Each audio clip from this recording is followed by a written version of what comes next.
Recap में शू जिंगमिंग निडर होकर अकेले ही बीस्ट्स के झुंड के बीच में चला जाता है। उसे देखकर टैंगी और जो मिंगयांग समेत बाकी सब हैरान रह जाते हैं। उन्हें लगता है कि ये खुदकुशी है।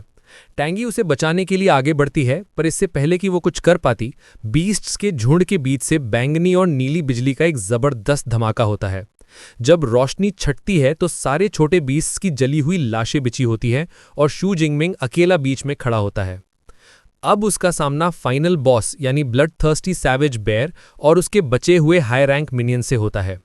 शू जिंगमिंग फैसला करता है कि वो पहले एरिया क्लियर करेगा। वो अपनी एस ग्रेड लाइटनिंग एबिलिटी का इस्तेमाल करके ब्लाइंडिंग स्पीड से सारे मिनियंस को एक एक करके मार डालता है। सैवेज बेयर अपनी चालाकी दिखाते हुए अपनी ही एक मिनियन को मारकर शू जिंगमिंग पर हमला करता है, पर वो बच निकलता है। अब शू जिंगमिंग अपना एक जबरदस्त थंडर अटैक सीधे बेयर के सिर पर मारता है। धमाका इतना तेज होता है कि ड्रोन का कैमरा फीड कट जाता है। वीआईपी रूम में बैठे ऑफिशियल्स की आंखें फटी रह जाती हैं। डायरेक्टर चिल्लाकर कहता है, तुम इसे ई क्लास एबिलिटी कहते हो?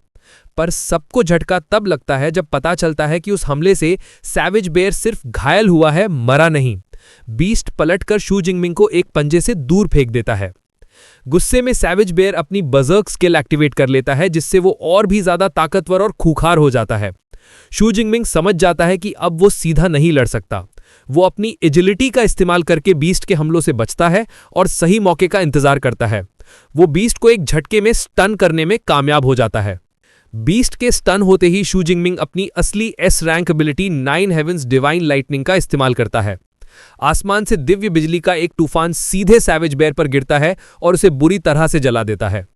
बीस्ट लगभग मर चुका था, पर अपनी आखिरी ताकत से वो शू जिंगमिंग को खाने के लिए झपटता है, लेकिन बिजली की वजह से वो कुछ इंच दूर पैरालाइज हो जाता है। यही वो मौका था जिसका शू जिंगमिंग को इंतजार था। वो अपनी बची हुई सारी पावर अपने भाले में डालकर अपनी अल्टीमेट टेक्निक लाइटनिंग गेल ब्रेक सीधे बीस्ट के खुले मुंह में दे मारता है। शू जिंगमिंग की अल्टीमेट टेक्निक लाइटनिंग गेल ब्रेक बीस्ट के मुंह में एक जबरदस्त धमाका करती है, जिससे वो सेकंड ऑर्डर बीस्ट केन हमेशा के लिए मारा जाता है। सिस्टम उसे +124 एबिलिटी पॉइंट्स देता है। एग्जाम खत्म होने पर फाइनल रिजल्ट्स आते हैं। शू जिंगमिंग 10,835 पॉइंट्स के साथ फर्स्ट प्लेस पर था। उसने न सिर्फ शहर का बल्कि पूरे प्रोविंस का रिकॉर्ड तोड़ दिया था।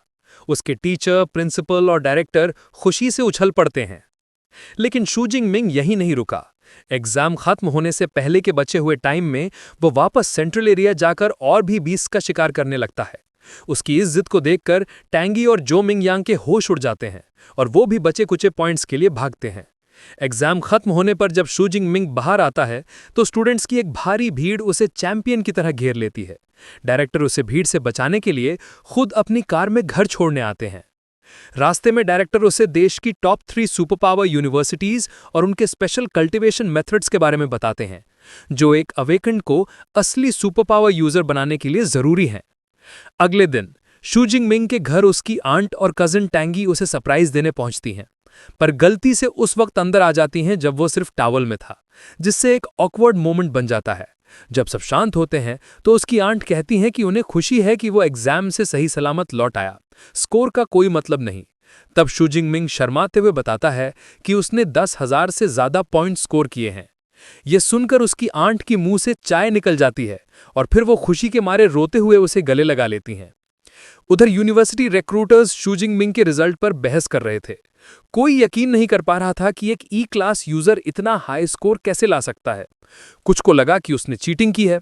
आखिर में उनकी सीनियर फैसला लेती हैं, फिलहाल के लिए शू जिंगमिंग को एस क्लास स्पेशल रिक्रूट की लिस्ट में डाल दो। एग्जाम के बाद शू जिंगमिंग के प्रोविंस में फर्स्ट रैंक आने की खबर इंटरनेट पर आग की तरह फैल जाती है। ज्यादातर लोग यकीन नहीं कर पाते कि एक ई क्लास यूजर इतना हाई स्कोर कैसे ला सकता है और उसके एग्जाम वीडियो की डिमांड करने लगते हैं।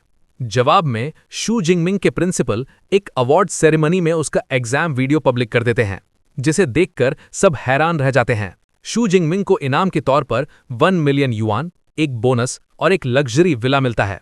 उधर देश की टॉप 3 सुपर पावर यूनिवर्सिटीज के रिक्रूटर्स शू जिंगमिंग से मिलने आते हैं। वो उसके ई क्लास से इतनी पावरफुल एबिलिटी होने पर सवाल उठाते हैं। शू जिंगमिंग एक तैयार कहानी सुनाता है कि ट्रेनिंग के दौरान उस पर आसमानी बिजली गिर गई थी, जिससे उसकी सुपर पावर म्यूटेट हो गई। उसकी बात कंफर्म करने के लिए वो उसे एक सुपर पावर डिटेक्शन इंस्ट्रूमेंट पर अपनी पावर टेस्ट करने को कहते हैं। शू जिंगमिंग की पावर इतनी ज्यादा होती है कि वो मशीन ओवरलोड होकर फट जाती है, जिससे ये कंफर्म हो जाता है कि उसकी एबिलिटी कम से कम एस क्लास है। एस क्लास पोटेंशियल कंफर्म होते ही तीनों यूनिवर्सिटीज के बीच एक फियर्स बिडिंग वॉर शुरू हो जाती है। एक यूनिवर्सिटी 4 मिलियन और सी क्लास इक्विपमेंट ऑफर करती है, तो दूसरी 5 मिलियन और एस क्लास ट्रेनिंग मेथड्स।